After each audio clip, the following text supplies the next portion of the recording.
Hey guys, Gillyweed here to recap the July Open qualifiers for Heroes of the Storm. Over 100 teams entered and only 8 remain, all vying for a $25,000 prize pool and 2 of the remaining 5 spots in the Americas Championship, on the road to BlizzCon and that title of World Champion. Now, of course, Tempo Storm already qualified in the June Open, and so we do have a ton of action and a lot of games to check out, so let's get right to it. Let's start with our Day 1 highlights, where we're going to see returning champion Tempo Storm take on the challengers Plato Tangos. Comes in with the flank, taking out Tyrande almost immediately in this battle. We see that Uther in the backline trying to get away. Prismaticism solo in the Archon will get the final shot in his face. That's going to be game 2, going the way of Tempo Storm, having a 2-0 victory over Plato's Tangos. If you have a bad draft, it can be really, really hard to win. When it comes to the maps in Heroes of the Storm, overall we're pretty confident on almost every map. Our next match shows Cloud9 Vortex taking on the Goon Squad, newcomers to the bracket and our only Canadian team. Oh my gosh! Well, they tried to pick a fight, but I feel like they're regretting it right now because Goon Squad says this is our home. Goon Squad, they clutch it out. 2-0, massive upset against Vortex. Our third match of the day was Complexity versus Cognitive Gaming, who came out swinging with some very interesting draft choices. We knew teams were looking to bring the weird and not before seen plays, but this is on another level. The fly of Fawcett, he's gonna try to pick them off. There goes Sean, and we see that Iacona is gonna be able to get away with Wolf Form, but the Lunar Flare does connect the dashboard. That is going to be all 5 heroes down. And they are able to take it. A very, very impressive turnaround for Complexity. And in the next match, we have 2Art Gaming, another newcomer, facing seasoned vets Cloud9 Maelstrom. There's the flank. They're looking for Idrain, but he's gonna get the Ancestral. The boat is out there as well, but the boat is not gonna be as powerful as it could be with only 2 of those Vikings into it. Lots of heals. There's the stuns. That is the downside of losing your boat in that fight, and this is going from bad to worse for 2Art. A 2-0 victory for Cloud9 Maelstrom, one of the top teams here in North America. What do I do outside of Heroes of the Storm? That's a damn good question. Up next, we'll have Plato Tangos versus Cloud9 Vortex in our first elimination match of the lower bracket. I think that was their last-ditch effort. Johanna is down, so is Uther. 2-0 as Plato Tangos eliminates Cloud9 Vortex from the July North American Opens. Our second elimination match shows Cognitive Gaming versus 2Arc in a win-or-go-home series. Oh, the Jug of 1,000 Cups mitigated the Hinterland Blast and the Precision Strike. That's huge. Now Jaina is down. The charge is in as well. They're looking to pick up Rhaegar and Tyrael, and Nova's down. A team wipe in Cognitive with a 2-0 victory over 2Arc. In the next match, let's check out Tempo Storm versus the Goon Squad. Can the Goon Squad be the team to finally knock Tempo Storm into the lower bracket? And coins are just raining onto the ground. Boss has picked up 6 of them, but there are 11, so half now, and now Boss is getting slowed down. A Hammer of Justice goes down. Will they be able to pick it up? It looks like so. Although Zagara, poor Zagara, is going to get caught way out here. And we got to talk about Shadowstalk, as it was in fact picked up by Tyrande, a very uncommon talent. Those snap decisions on the fly to pick up and out of the meta. Heroic like that, very high level play, but that is Tempo Storm for you.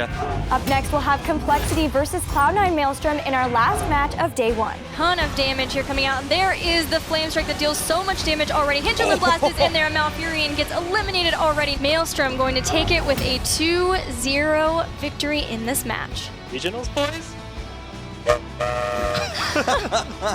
Let's see which teams keep the win train going in our Day 2 highlights. First off, we're going to start with Complexity versus Plato Tangos in our first elimination match of the day. On with a pull in as well. Ice Block going to go down, but poor Jaina is a little bit far forward there and will be taken out. So Complexity Gaming, ladies and gentlemen, are going to put up an impressive 2-0, and we will be saying goodbye to Plato Tangos. Cognitive and Goon Squad's tournament lives were also on the line in our next elimination match. And Abathur Symbio is going to maybe be able to keep him up. No, it's Tenacious Roots, perfectly timed, or Entangling Roots, and there goes Zeratul as well. And now Cognitive will move on to face against Complexity in the next lower bracket match. But first, let's check out Tempo Storm versus Cloud9 Maelstrom in our upper bracket quarterfinals. Tempo Storm starting to turn this around. Zuna is on the chase. He's taken out Johanna. Now he's going after that Jaina now, but the Ice Block will be good. Tassadar will fall now as well. Arthlon was really putting the pressure on him. This is not the comeback that everybody wanted. This is the 65% of our viewers saying, yes, it will be 2-0. Tempo Storm will move on to the finals 2-0. We just try to play our game to the best of our ability and, react to anything that happens game one, avoid the curveballs, and just make the other team play our game. In our lower bracket quarterfinals, Cognitive Gaming got a shot at redemption versus complexity. Oh, but the Burrow Charge is there whiffing just a little bit. The Furnace Blast hitting 3 targets, taking all 3 of them out. Somehow, someway, Cognitive Glaurung is still standing, and it looks like Anubarak's going to fall as well. Cognitive will qualify for the North America Regionals and advance here into the lower bracket finals. If we just prepare and do our game, we will beat anyone.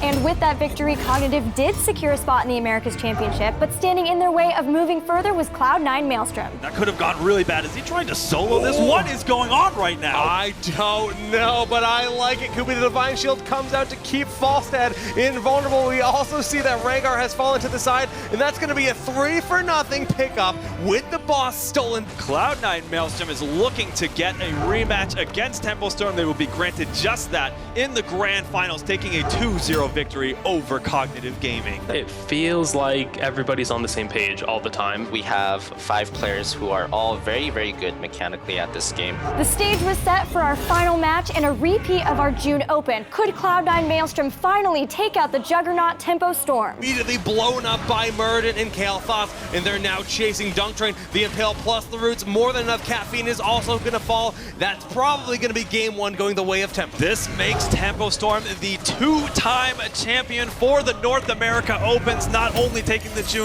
also the July. They didn't drop a single battleground. Right. Not once. They undefeated. Everybody who's watching, shout out to you guys. Thank you for watching. You help us do what we do. With that win, Tempo Storm secured first place and $8,500. But more importantly, Cloud9 Maelstrom and Cognitive Gaming will be joining Tempo Storm in the Americas Championship. The next battle begins on August 8th. Register your team now to fight for your share of $35,000. August registration closes on August 5th. Visit heroesofthestorm.com to download and play for free. Thanks so much for tuning in, and we'll see you next time.